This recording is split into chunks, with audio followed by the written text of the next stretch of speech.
this is an iHeart podcast. Guaranteed human. It's an Olympics you'll never forget. Prime time in Milan. The moments. Chloe Kim with the gold medal flex. The stars. Ilya Malinin. Out of this world. The spectacle from beautiful northern Italy with very special guests every night of the Olympics. Experience the world's biggest show. Prime time in Milan. Tonight, 8/7 Central on NBC and Peacock. The big game commercials are basically must-see TV. This year, Elf Cosmetics went all out with an absurdly funny telenovela called Melissa. It stars Melissa McCarthy, Nicholas Gonzalez, Itati Cantoral, and Elf Glow Reviver Lip Oil. The Elf Glow Reviver Lip Oil is an ultra-glossy tinted lip oil that nourishes, hydrates, and enhances your lips' natural color. Watch the full episode of their new Elf novela on soyunbaño.com. Ever wonder why so many people regain weight after stopping a GLP-1? Up to 40% of the weight lost can come from lean muscle. This weakens the body, slows metabolism, and makes it easier to put the pounds back on, creating a cycle of dependency. Prolon's 5-day fasting-mimicking diet offers a drug-free way to maintain results and support long-term metabolic health. In just 5 days, it activates fasting pathways to burn fat, protect muscle, and rejuvenate cells, all while letting you enjoy real food. Get 15% off plus a $40 bonus gift when you subscribe at prolonlife.com/iHeart.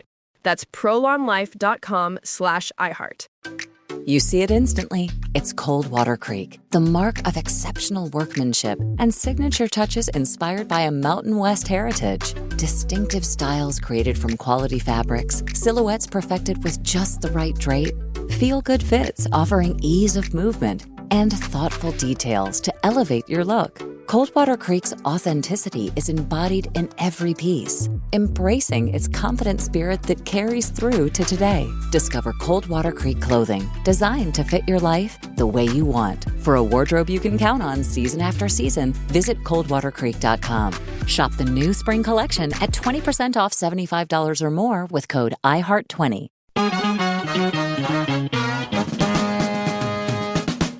Welcome to The Middle. I'm Jeremy Hobson, and happy 4th of July to you. So in addition to our weekly live call-in show, The Middle, we also do a weekly podcast called One Thing Trump Did. It started earlier this year, and each week we take on a single topic and try to break it down with the same nonpartisan approach we do on The Middle, but no callers and a guest who knows what they're talking about.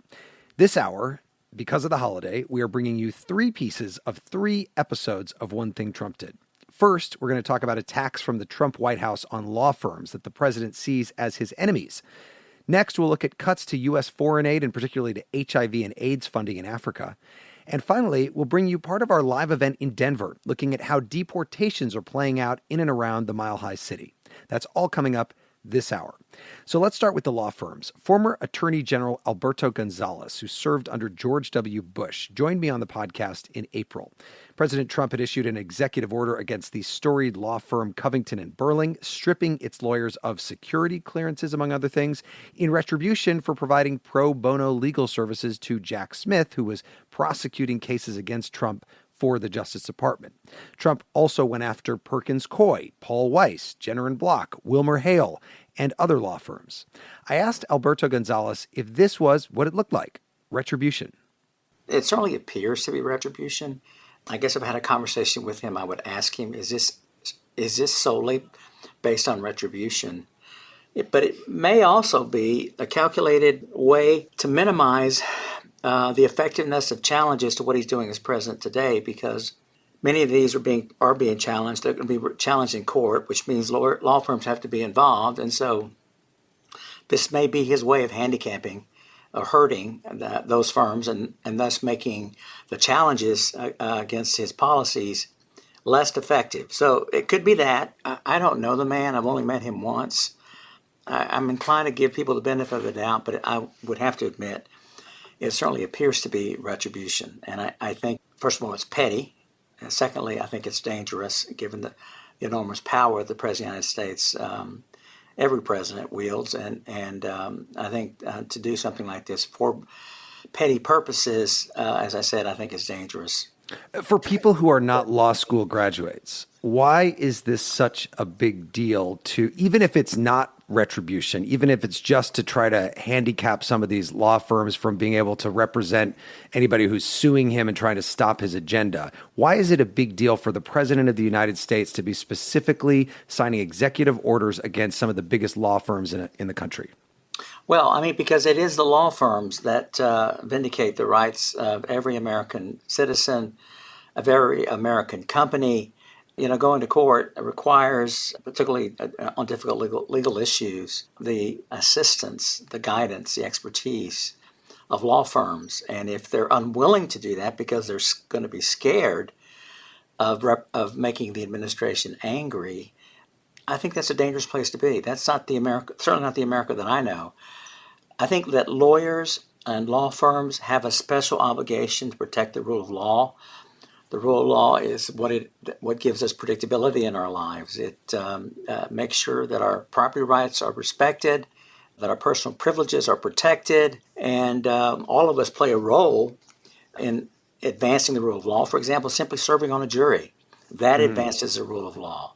Or when you vote, that advances the rule of law. It just happens to be that lawyers, and I happen to be a lawyer, it plays a critical role with respect to protecting the rule of law. And if lawyers aren't stepping up and speaking out against these kinds of attacks, I think that's disappointing and dangerous. I must confess some level of disappointment in the silence that I'm hearing amongst a lot of firms. Obviously, we're seeing some pushback, and I think that is a good thing. But it's something that I think all Americans should be watching very, very carefully, because you and I may be in need of the services of a lawyer someday, and the government shouldn't be in the business of telling us who we should or should not hire to represent us in court.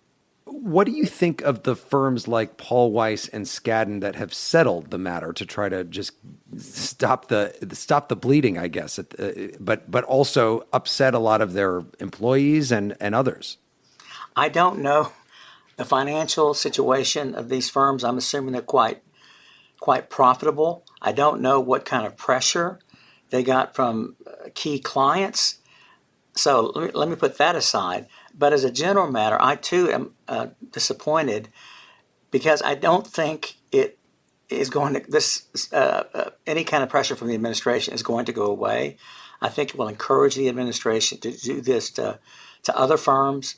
I think it'll raise the price of appeasing the administration, and so I tend to lean towards being in support of those firms who filed suit to oppose the president. The rhetoric from the judges tell me that they're equally appalled at these kinds of tactics by the administration. Now, it remains to be seen, of course, when the litigation is ultimately concluded, what the final outcome is going to be. But certainly, I think the judges who've had an opportunity to look at the situation based on the pleadings have some very serious questions about the actions of this administration. And again, for me, one of the most disappointing aspects of this is that if, in fact, this is simply about retribution, I mean, get over it. It's over. He's been elected president. We got a lot of important things that we need the president's attention on. And to me, this simply confirms that perhaps President Trump lacks the integrity, certainly lacks the maturity to serve as president of the United States. For those firms that are suing and have taken this to court, what kind of case do you think they have? I think that they have a very good case. And I equate it to all the lawyers who worked on the January 6th cases and were fired, because they did that. They did their job. That's what they're supposed to do at the Department of Justice. They were successful at it. And what's the reward they get? They are betrayed by their government. And so I think that is the ultimate betrayal as far as I'm concerned. And I think for the firms, I think that the pressure that's being put on them because of a relationship they had with someone the president did not like, or because they were involved in litigation in which the outcome was adverse to the president, again, I think that's just wrong. If in fact he lost, it's because he didn't have, the law was not on his side. And the firms should not be penalized for simply doing their job and doing it well. Alberto Gonzales, one of the things I remember about one of our founding fathers, John Adams, is that before he was president, as a lawyer, he represented British soldiers involved in the Boston Massacre, because that's what we do in this country. Everyone has a right to representation.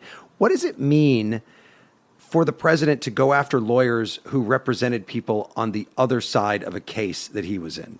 Well, as I said at the outset, what he's trying to do is limit the number of great lawyers or good lawyers that can take positions, represent clients in opposition to what he wants to accomplish or wants to do. And in a republic like ours, I think that's very, very dangerous.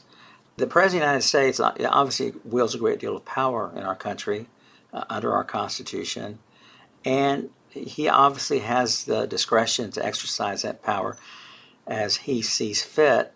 But one of the great things about the rule of law also exists in addition to protecting your rights and your property. It exists to check abuses of power. Mm-hmm. We want to make sure that the most powerful office in the world, that the decisions made there are always going to be based on what is best for this country, not what is based on political or personal gains of the individual who sits in that office. And so that is extremely important as far as I'm concerned, is providing a check on abuse of power. You have said here that you believe that one of the main aims of what the president is doing here is to try to keep some of the best lawyers from attacking pieces of his agenda.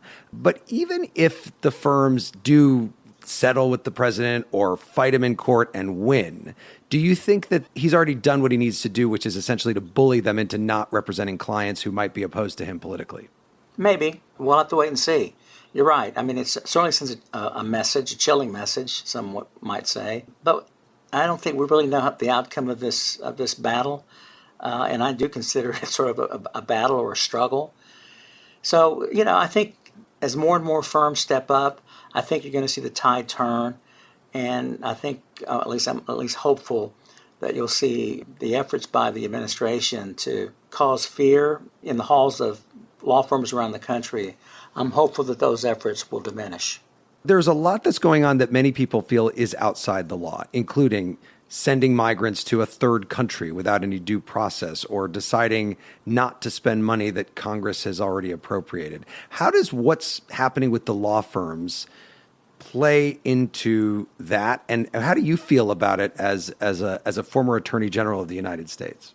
Well, I think securing our borders, particularly in a post 9/11 world, we have to know who is in this country and why. So I'm certainly sympathetic. I'm with virtually every American that if you're a dangerous immigrant in this country unlawfully, you need to be deported. However, there are a number of immigrants that are here who may be undocumented, but they're contributors to society, contributors to Social Security. Without them, various economies like in agriculture, in hospitality, would be severely damaged. And so we've got to figure out a way to put them in some kind of legal status relatively quickly. There shouldn't be anybody in this country here in an unlawful status. We need to know who they are, what they're doing. And I think most Americans would agree with that. And all Americans, I know, would agree that if you're a dangerous, undocumented immigrant in this country, you should not be in this country. You should be deported. The danger, however, is making that determination. How do we know who you are and what risk you pose and what benefits you provide as an employee or as a worker, rather?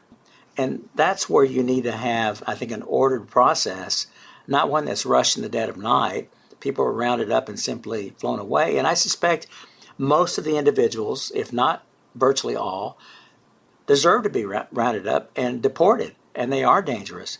But there may be some that are not in that category, but we just don't know. And I think that's what the judge is trying to find out. He's not saying that the president doesn't have authority, because in the area of national security and in immigration and in foreign policy, the president's given a great deal of discretion by the Congress and by the courts. But what we don't know here yet are the facts. And the facts may bear out the righteousness of this action by this administration, but it may not with respect to one individual or two individuals or whatever. And that's what the judge is trying to ascertain. Okay, who have you got? What was the process? And I think we all would rest easier knowing that there was an ordered process, and the government is rounding up people that we don't want in this country and have no business being in this country. Former Attorney General Alberto Gonzales on One Thing Trump Did. You can hear that entire episode on our podcast in partnership with iHeart Podcasts on the iHeart app or wherever you listen to podcasts. Up next, cuts to AIDS funding in Africa. You're listening to The Middle. It's an Olympics you'll never forget. Prime time in Milan. The moments. Chloe Kim with the gold medal flex. The stars. Ilya Malinin. Out of this world. The spectacle from beautiful northern Italy with very special guests every night of the Olympics. Experience the world's biggest show. Prime time in Milan, tonight 8/7 Central on NBC and Peacock. You see it instantly. It's Coldwater Creek, the mark of exceptional workmanship and signature touches inspired by a Mountain West heritage. Distinctive styles created from quality fabrics, silhouettes perfected with just the right drape, feel-good fits offering ease of movement, and thoughtful details to elevate your look. Coldwater Creek's authenticity is embodied in every piece, embracing its confident spirit that carries through to today. Discover Coldwater Creek clothing, designed to fit your life the way you want. For a wardrobe you can count on season after season, visit coldwatercreek.com. Shop the new spring collection at 20% off $75 or more with code IHEART20. Welcome to the A Building. I'm Hans Charles. I'm Menelik Lumumba. It's 1969. Malcolm X and Martin Luther King Jr. had both been assassinated, and Black America was at a breaking point. Rioting and protests broke out on an unprecedented scale.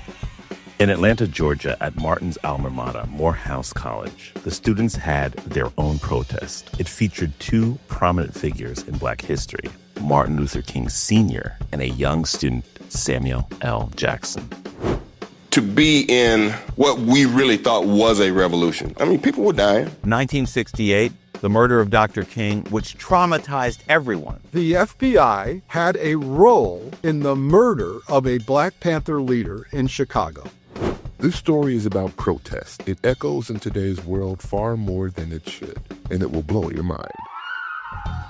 Listen to the A Building on the iHeartRadio app, Apple Podcasts, or wherever you get your podcasts. This is Ryder Strong, and I have a new podcast called The Red Weather.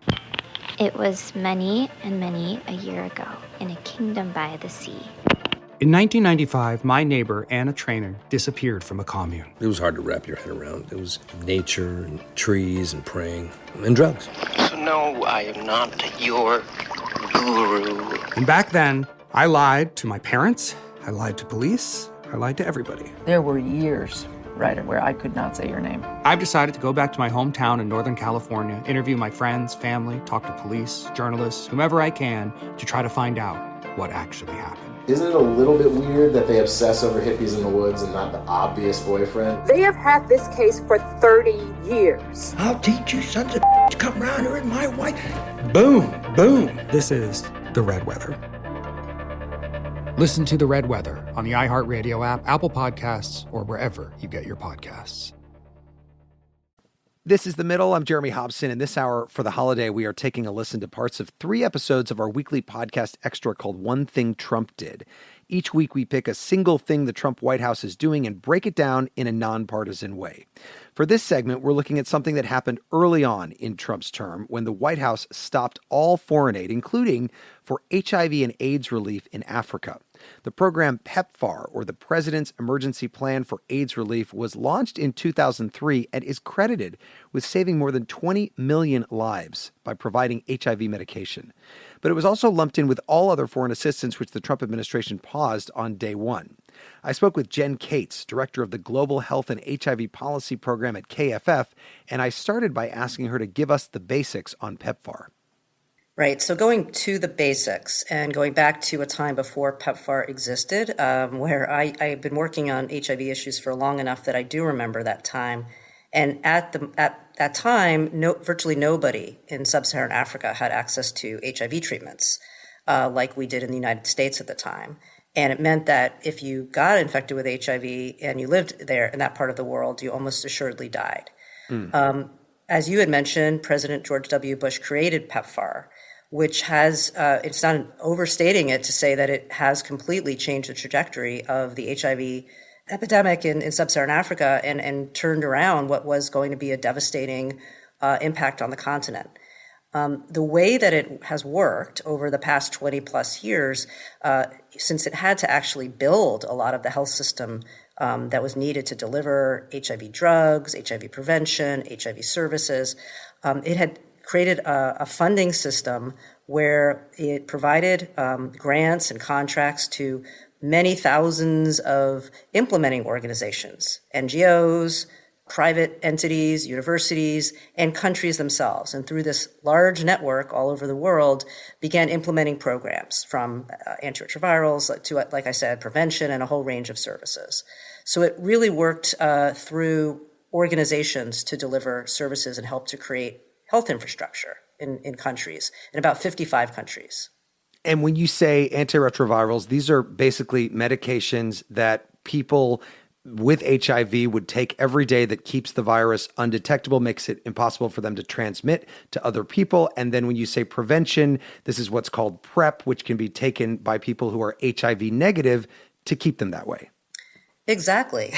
And PEPFAR did both of those things, and PEPFAR did other things too, which is fund the various aspects of the healthcare system that are needed to provide antiretroviral therapy or PrEP or other services such as laboratories, supply chains to make sure that the drugs can get to a country, that they can get to a clinic, healthcare workers who could meet with people at risk for HIV or with HIV and provide them with care as well. It's not just about drugs. So it provided a range of services with, I'd say, antiretrovirals being the linchpin of the constellation of things that it provided. And does all the funding for this come from the United States? So when you look at the global HIV epidemic in low and middle income countries, so in the countries where historically the governments themselves have not had the budgets to provide treatment and prevention to people with HIV in their countries, the far majority of the money that's provided has come from the U.S. government. And that's either been directly by, as I described, providing money to organizations or countries, as well as providing contributions to international organizations like the Global Fund to fight AIDS, TB, and malaria that also work with countries. But if you put it all together, the far majority of it is the United States government. And in the last 2 decades, the, let's say, African countries that get the most out of this program haven't been able to step in and start paying for more of it themselves? There's evidence and data that show they have, but just not at the level that could replace what the U.S. has done. And there's many reasons for that. There's reasons including economic crisis that happened in 2008, COVID, which drove down the global economy, including the economies of those countries. Those countries owe a lot of debt. And because they owe a lot of debt, it's been very hard for them to devote more resources to health.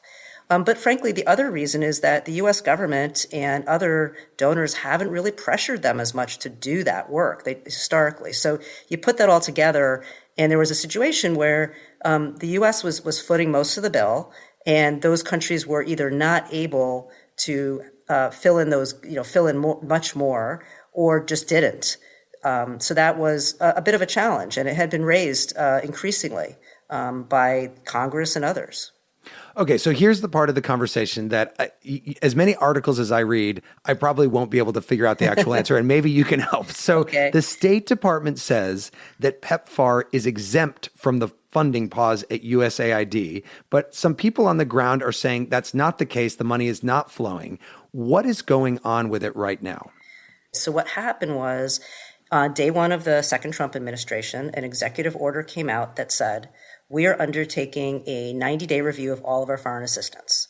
And as part of that, we're going to stop any new funds that we have, in our agencies from going out. We want to first decide, do the programs we have align with our interests? Now that sounds fine, and in fact was not a huge surprise since it was recommended by Project 2025 to do that. But what happened next was not expected. The administration went on to say, in addition, we are freezing all current work. So for anyone that we have already paid or who we owe money to, for all the clinics that are, that are staffed by people that we fund, for all the HIV drugs that are sitting in, facilities waiting to go to clinics, stop all of that work. We're doing a stop work order. And this wasn't specific to PEPFAR. Mm-hmm. They did this virtually for all foreign aid.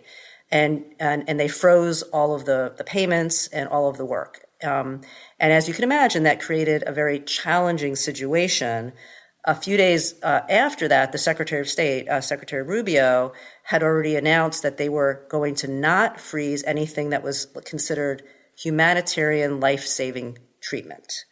And that became, he then applied that to PEPFAR and said for very specific parts of PEPFAR, namely care and treatment, mostly, there would not be a freeze. So it wasn't that all of PEPFAR was exempt from this freeze, part of PEPFAR was exempt. So that was important. But what also was the case is by the time that happened, many of the implementers, I talked about all the implementers, had either not gotten information that they could start work again or had to lay off thousands of healthcare workers or close clinics because they weren't getting paid. So even for, let's say, a project that was given a reprieve, many of those projects just couldn't even do anything anymore. And some still said they haven't been paid. So it is not the case that every PEPFAR-supported care and treatment program around the world is functioning at this time. Many more are than they were, but it's not 100%. And in addition, what they also said is that prevention is not permitted. And PrEP, you were talked about PrEP before. Yeah. Part of what they said was PrEP, other than for pregnant and breastfeeding women, is no longer permitted. So they really limited what parts of PEPFAR were going to be permitted. And has anybody made the case to you of why they would not want to permit funding for PrEP, which clearly has been very effective? Well, I think that their definition of life-saving treatment are mostly services that go to people who already have HIV and not services that go to people to prevent them from getting HIV. Why that is, I think from things I've read and some of the testimonies and hearings that some members of Congress have held, they think that some of the behaviors that put people at risk are not behaviors that should be supported. Some of the views that were from 20, 25 years ago or 30 years ago around why people are at risk for HIV. But in general, I think it's a much narrower view of what life-saving means. Clearly, preventing somebody from getting HIV in the first place is a way to save somebody's life. And as you mentioned, PrEP is highly effective. There's also, just to stick with PrEP for a second, just in the last year, there were 2 clinical trials that finished that showed that a new form of PrEP, a very effective injectable PrEP, where for twice a year you can get an injection, and it prevented almost all HIV infections. And the U.S., before the second Trump administration, was poised to make a large purchase of this new PrEP medication as soon as it was approved by the FDA, which is going to be very soon. It was going to partner with the Global Fund and purchase it to provide to 2 million people at risk. And now that's in jeopardy. So just based on what you're hearing, with some of the funding not getting through, maybe some of it is continuing to get through in Africa right now, are there people who are, just up in arms, outraged because they can't get their medication that they've been getting? From what I heard, yes, there are people that are not getting the medication. And from what I've heard, they're mostly afraid and unsure about what will happen next. They have relied on these systems that have been largely supported by the U.S., and it was a very abrupt stoppage. So, there's some places where treatment is flowing and other places where it's not. And it's very hard to get information about, the day-to-day impacts, other than there's been some media reports, there's some NGOs that are sharing the information, because a lot of the information systems that PEPFAR had were taken down immediately. So PEPFAR had a pretty sophisticated information database, which tracked outcomes in almost real time, and that was taken down within a couple of days. Because? I think because the stop work order that I mentioned and the entities that were funded to run that data system were dismissed, and there's not personnel really to do it. There's nobody on, there's the staff on the ground who would have been collecting the data and providing it are not able to do that work. Jen, let's talk about the congressional authorization for PEPFAR. Since the president's executive order, that has expired. Why did that happen? Yeah. So that's a whole other thing that's been going on. And, if we have been talking maybe 2 or 3 months ago, I would have said that's the most important thing to focus on, but it's not. Meaning that the foreign aid review and freeze is probably the more urgent. But this is an important thing as well. And it's very hard to understand, frankly, unless you are somebody who is in DC and talks about these things all the time. So I'll try to break it down. Many programs and departments and agencies in the U.S. government are created through what's called an authorizing bill. Congress has committees that are authorizing committees, and those committees pass bills to create things. To say, we want to create the National Institutes of Health. We want to create the State Department. We want to create USAID. These are bills that authorize the government to stand up something, for example. When PEPFAR was first created, Congress passed an authorizing bill. Now, the important thing about authorizing bills is they don't provide the money. That's what the appropriators do. So even when you create a program, you still have to have the other part of Congress fund it. So they kind of work in tandem. The other thing about these bills, and I'm going into beyond Schoolhouse Rock. This is real, lots of detail, but it's important. The other thing about authorizing bills is it's really important what detail they have. Often they'll say, okay, we're creating such and such, and it's going to end in 5 years, or it's going to end in 2 years, or it's going to sunset. But sometimes they don't say that at all. They create something and it's there forever. PEPFAR was created, in a sense, as permanent part of U.S. law. It never had an end date. What is the case, though, is that unless Congress provides money for it, it can't do anything. Remember I mentioned that PEPFAR has had all this bipartisan support? Well, that allowed it to be reauthorized every 5 years. And Congress would say, yes, let's we're showing our support again. We're reauthorizing it. And that was good because it showed that there was support. It allowed Congress to, there were a few provisions in the law that did sunset, so it allowed Congress to kind of extend them. Congress made some changes as more was learned. That was all fine and good, but in the last few years, everything has become so politicized, and there have been a lot more political issues raised about PEPFAR, including around abortion, and we can talk about that, that really stymied the reauthorization process. So a year ago, Congress, Republicans in Congress especially, could not agree with Democrats to reauthorize PEPFAR. And at the end of the day, what they decided to do was to reauthorize it for 1 year, which they did, which is unusual. Usually it was 5 years. Well, that just expired, as you mentioned, in March 25th. Well, what does that mean? That means that PEPFAR continues. It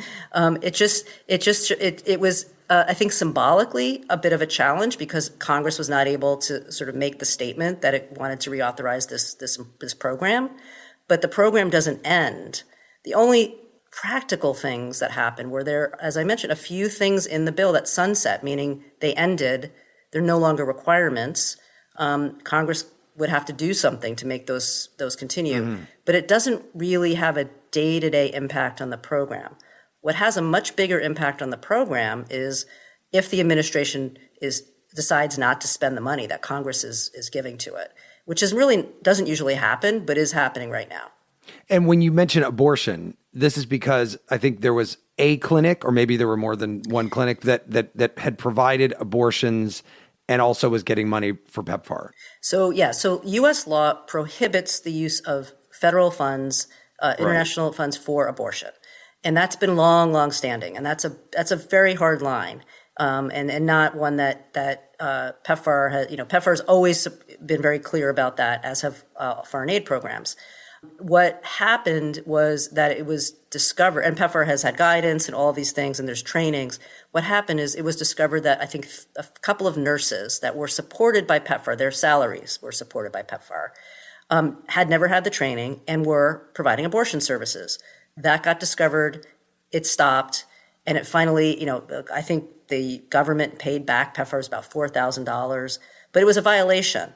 And when that information was brought to the attention of Congress, this was after the abortion discussion had happened on the Hill, and they were already concerned. They got even more concerned. And Republican members of Congress in particular have basically said that they weren't trusting that PEPFAR was not able to manage this situation. And so that created a real challenge for the program even before the foreign aid freeze was announced. I mean, this came out just, I think, a couple weeks before. So that is still there. I think with having the Trump administration in place and having reduced the program significantly at this point, that concern hasn't really surfaced right now because the program is really just providing mostly care and treatment right now. So we're talking about how this funding helps people, let's say, in Africa. But in fact, what this funding does is also prevent drug-resistant strains of HIV from coming back to the United States. If people get taken off their medication in Africa and then maybe they get on new medication later, it could be that the HIV in their bodies develops into a drug-resistant strain. Are there worries about what this could mean for the United States from a health perspective? Definitely. I mean, you actually said it exactly the way people are talk about it in the field, which is when the U.S. government has spent money on infectious diseases, whether it's HIV, Ebola, TB, part of the reason it's done, of course, is to help people in poorer countries that aren't able to get the services we get. But part of the reason it's done is to keep those diseases at bay and prevent more harmful versions or prevent spread from coming to the United States. And the scenario you presented is not a far-fetched scenario. Treatment is being interrupted in Africa because of this.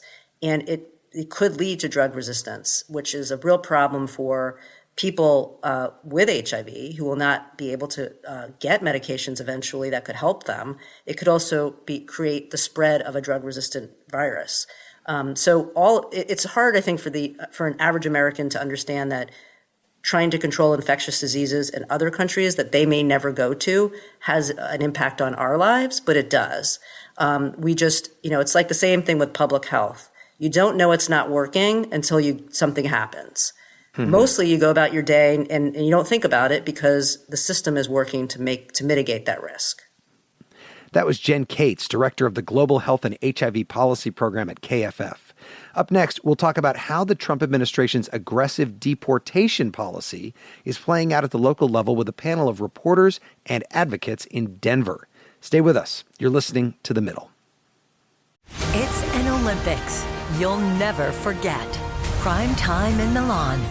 The moments. Chloe Kim with the gold medal flex. The stars. Ilya Malinin. Out of this world. The spectacle from beautiful northern Italy with very special guests every night of the Olympics. Experience the world's biggest show. Prime time in Milan, tonight 8/7 Central on NBC and Peacock. You see it instantly. It's Cold Water Creek, the mark of exceptional workmanship and signature touches inspired by a Mountain West heritage. Distinctive styles created from quality fabrics, silhouettes perfected with just the right drape, feel-good fits offering ease of movement, and thoughtful details to elevate your look. Coldwater Creek's authenticity is embodied in every piece, embracing its confident spirit that carries through to today. Discover Coldwater Creek clothing, designed to fit your life the way you want. For a wardrobe you can count on season after season, visit coldwatercreek.com. Shop the new spring collection at 20% off $75 or more with code IHEART20. Welcome to the A Building. I'm Hans Charles. I'm Menelik Lumumba. It's 1969. Malcolm X and Martin Luther King Jr. had both been assassinated, and Black America was at a breaking point. Rioting and protests broke out on an unprecedented scale. In Atlanta, Georgia, at Martin's alma mater, Morehouse College, the students had their own protest. It featured two prominent figures in Black history, Martin Luther King Sr. and a young student, Samuel L. Jackson. To be in what we really thought was a revolution. I mean, people were dying. 1968, the murder of Dr. King, which traumatized everyone. The FBI had a role in the murder of a Black Panther leader in Chicago. This story is about protest. It echoes in today's world far more than it should, and it will blow your mind. Listen to The A Building on the iHeartRadio app, Apple Podcasts, or wherever you get your podcasts. This is Ryder Strong, and I have a new podcast called The Red Weather. It was many and many a year ago in a kingdom by the sea. In 1995, my neighbor, Anna Trainer, disappeared from a commune. It was hard to wrap your head around. It was nature and trees and praying and drugs. So no, I am not your guru. And back then, I lied to my parents, I lied to police, I lied to everybody. There were years, right, where I could not say your name. I've decided to go back to my hometown in Northern California, interview my friends, family, talk to police, journalists, whomever I can, to try to find out what actually happened. Isn't it a little bit weird that they obsess over hippies in the woods and not the obvious boyfriend? They have had this case for 30 years. I'll teach you sons of to come around here with my wife. Boom, boom. This is The Red Weather. Listen to The Red Weather on the iHeartRadio app, Apple Podcasts, or wherever you get your podcasts. This is The Middle. I'm Jeremy Hobson. On this special holiday edition of the show, we're listening to 3 episodes of our weekly podcast extra, One Thing Trump Did, in which we pick one topic every week and break things down in a nonpartisan way with a guest who knows what they're talking about. In this final segment, we're going to take a trip to Denver, Colorado, where I spoke with a number of immigration reporters and advocates in front of a live audience in March about how Trump's deportation program was playing out there.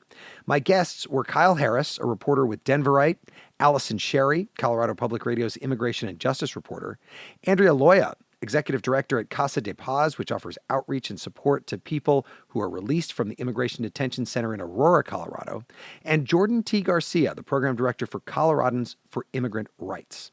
I started off by asking reporter Kyle Harris what he's noticing. I would say it's been one, at least in terms of my coverage, of fear.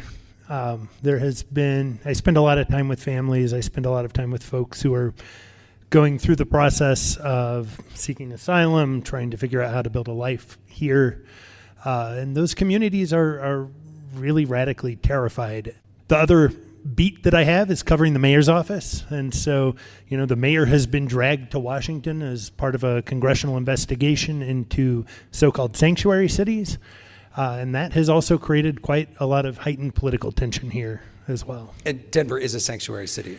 Denver does not describe itself as a sanctuary city. And the mayor calls this a welcoming city, and that's been the case for since the late 90s. It's not a sanctuary city in the sense that local law enforcement does in some ways work with ICE, Immigration and Customs Enforcement. But so a lot of fear is what you're seeing. I'm seeing a ton of fear, fear from families, fear from business owners, fear from landlords even in this climate. And we'll get into that, I'm sure. Allison, what about you? Well, I cover mostly law enforcement and immigration as a beat. So I will say since the inauguration, there have been raids here. Sort of the national screaming headlines are playing out here at a very local level. There was a raid on February 5th where ICE and a bunch of federal law enforcement went to 5 apartment buildings saying that they were police, didn't say that they were ICE, just kind of yell, police, police, police, police, and then knock on doors. There were a couple of criminal warrants signed by judges where people go in, and they knock down a door, but also they were trying to catch people coming out of their apartments, going to work, getting in cars. So I will say locally, it's happening here. It's quiet a little. They've quieted down, but because of the work that Jordan's group has done with the rapid response, Colorado has uniquely been called out by the Department of Homeland Security Secretary Kristi Noem and Tom Homan, who's head of ICE, for being a problem state to grab people. A lot of the ICE agents right now have quotas, numbers of people they're supposed to be getting every day, and it's been more difficult, I think. They've said this, so I'm not putting words in anyone's mouth. It's been more difficult here than in other states because of, they say it's because of our local laws, but I think it's also because there just aren't that many criminal people running around without papers. I just don't think it's like, the entire city of Aurora is not just one. Well, and so what you're saying, though, is that they actually are focused more on people who are criminals as opposed to just people who are here illegally, or are people getting swept up in these raids? No, I would say it's ramped up, and even in the last 2 weeks, they are not focusing just on people who are criminals or have criminal charges pending. They are focusing on everybody. And I was at the detention center last week interviewing a Mauritanian who has no criminal record. I interviewed a guy yesterday who has no criminal record, who was swept up in a raid at an apartment building in Aurora. So no, I don't. I think it's ramping up now. When a raid happens, how do you get alerted to it? I mean, is it sort of like Jordan tells you that there's a raid happening? How do you find out that there's a raid happening? The way that we do that is people will call our dispatchers, and our dispatchers will send out confirmers, and confirmers go to the site and they verify ICE activity if there is any, and then we're able to give that information back to the community. And what is it that you do when you arrive and you find out that ICE is there? And ICE would say, we're doing our job. We do say that it's important to kind of be polite and be, respectful, but also to get facts. A lot of times what I say when I show up to a site like that is I say, hey, I got a call from someone who's really scared. Can you tell me what's happening? And do they communicate back to you? Oftentimes, yes, in certain ways.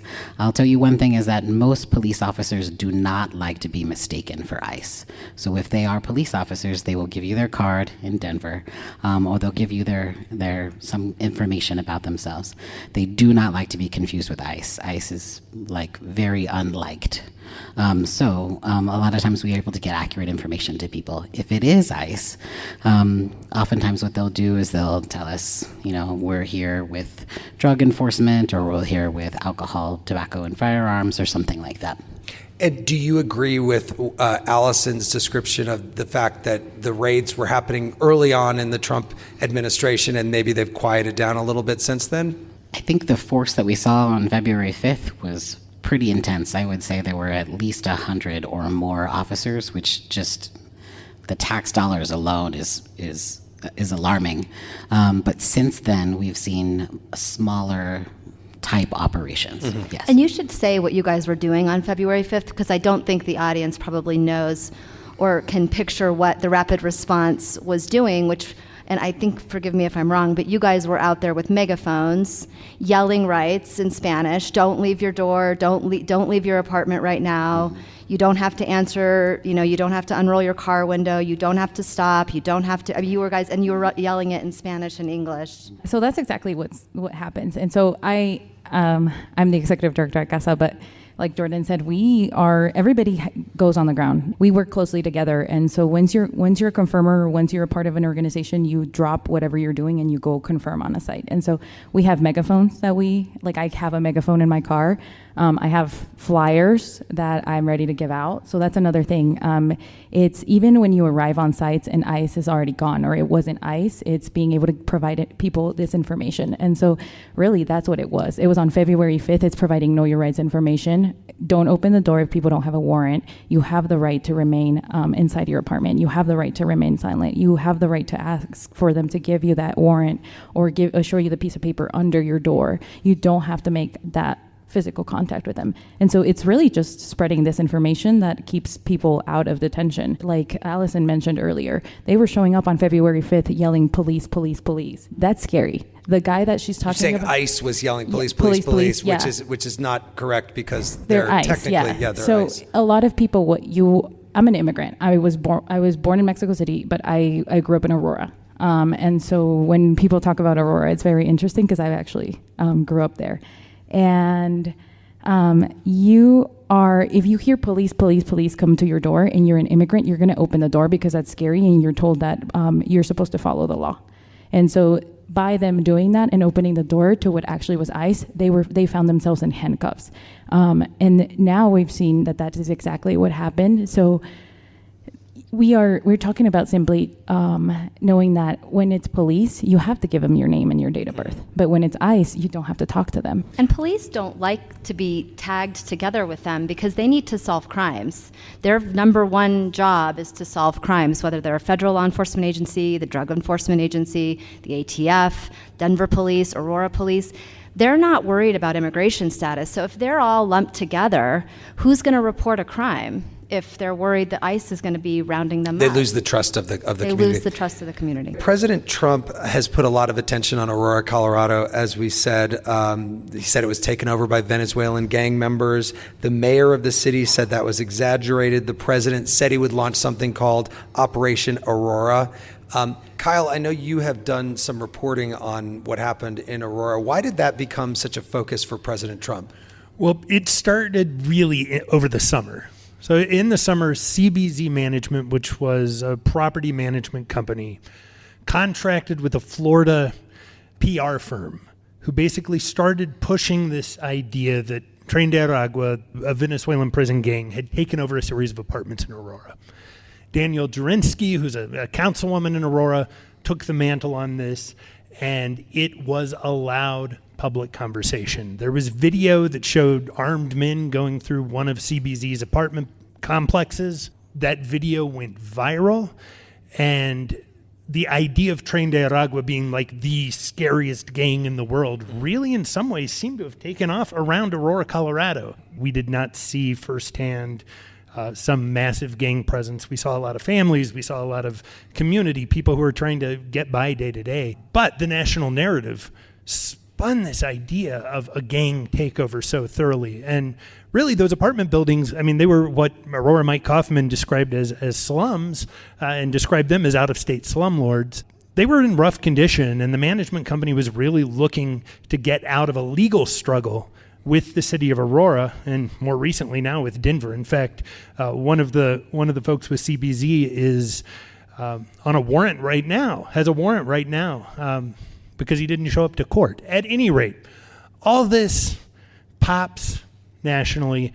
Trump takes it up. He pledges he's going to come to Aurora. He talks about it in the presidential debate. He shows up at the Gaylord Hotel. You know, he's talking very muscularly about taking on Tren de Aragua. Shows up on the outskirts of Aurora. He has an invitation from Mayor Mike Kaufman, a fellow Republican, to come check out what's actually happening in the city, because Aurora was taking hits also in terms of business.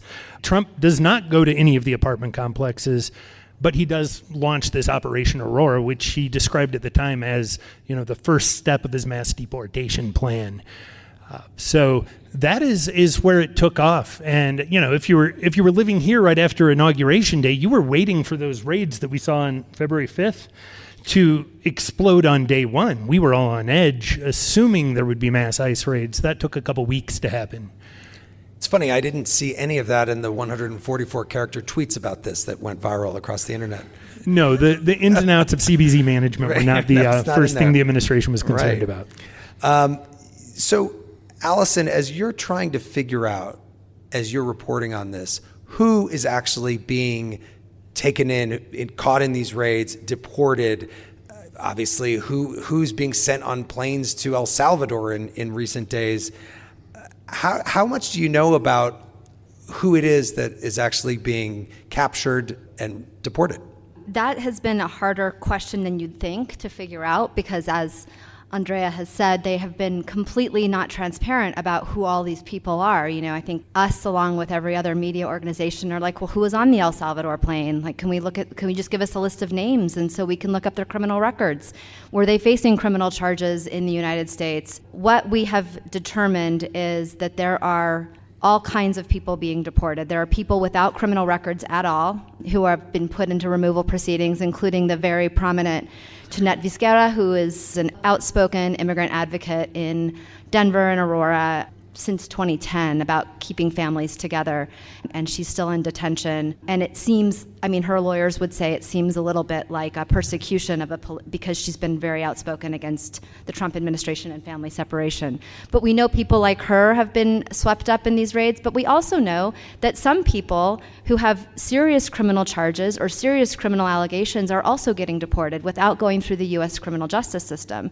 And I think, you know, I asked the head of the DEA local here, I said, does that make us safer? I mean, you've got a guy you know has been trafficking fentanyl into the United States, and you're just deporting him. You're not going to send him to the U.S. Attorney's Office for a federal prosecution or federal prison.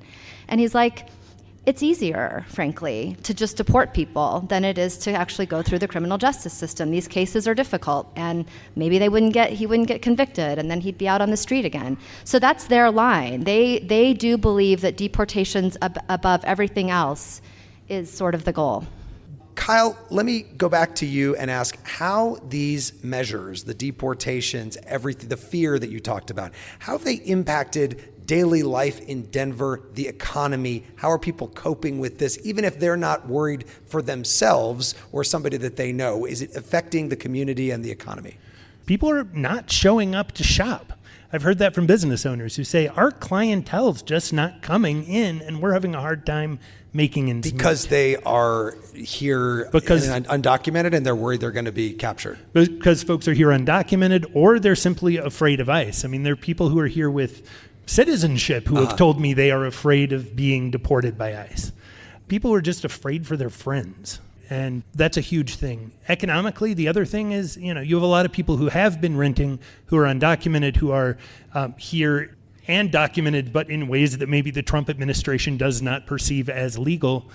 Those folks are also really scared to go to work. And if people are scared to go to work, it's hard to pay rent. We're a city that a few years ago had encampments throughout our city center. And the mayor was elected on the promise of ending unsheltered homelessness in 4 years, ending homelessness in 4 years. And I think what we're seeing is the possibility that a crisis that in some ways had been addressed could be reemerging if people are afraid to access services, work, et cetera. Allison, what are you seeing in terms of the impact on the broader community? There has been a real concentrated effort to push legally the federal government in Colorado. I mean, I think the number of lawsuits, I'm sure there are lawyers listening and in the audience, has really jumped up. There are so many petitions for relief to get, like, for example, Jeanette Vizquera out of detention. There have been a lot of people who are actually not filing claims for asylum. That has slowed down because I think anyone is saying, I'm not going to raise my hand and put my name down on a piece of paper for this federal government. I don't trust them, so I'm just going to live in the shadows. I'm not going to have any numbers, and I'm sure Andrea and Jordan can speak to that way better than me. But I think that's a very fascinating trend because it's almost deterring people from following the rules.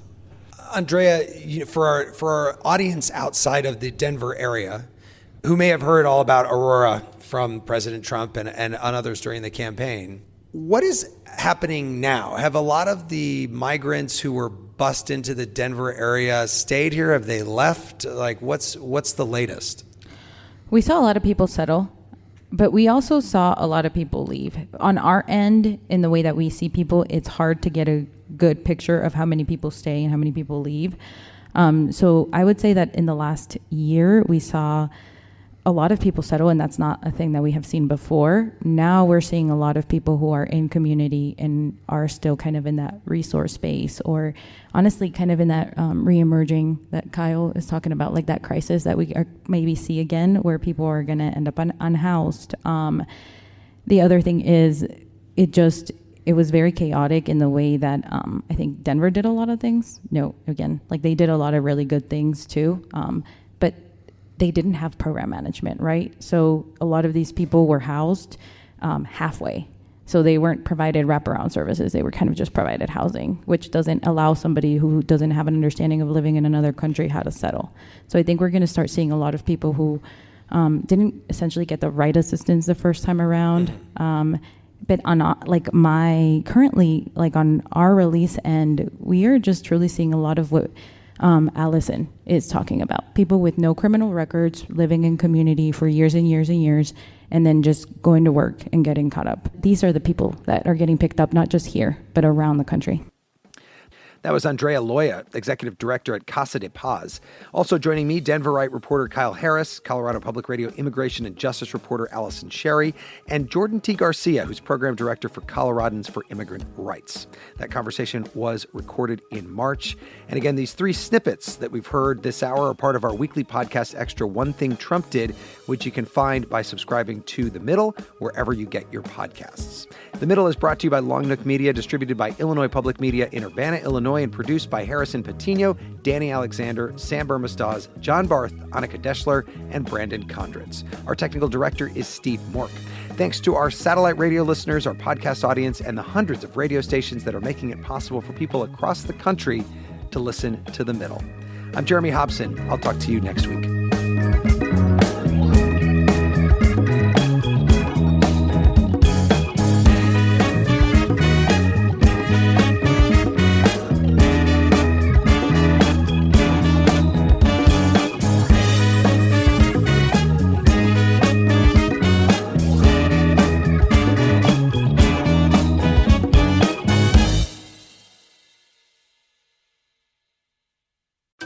You see it instantly. It's Cold Water Creek, the mark of exceptional workmanship and signature touches inspired by a Mountain West heritage. Distinctive styles created from quality fabrics, silhouettes perfected with just the right drape, feel-good fits offering ease of movement, and thoughtful details to elevate your look. Coldwater Creek's authenticity is embodied in every piece, embracing its confident spirit that carries through to today. Discover Coldwater Creek clothing, designed to fit your life the way you want. For a wardrobe you can count on season after season, visit coldwatercreek.com.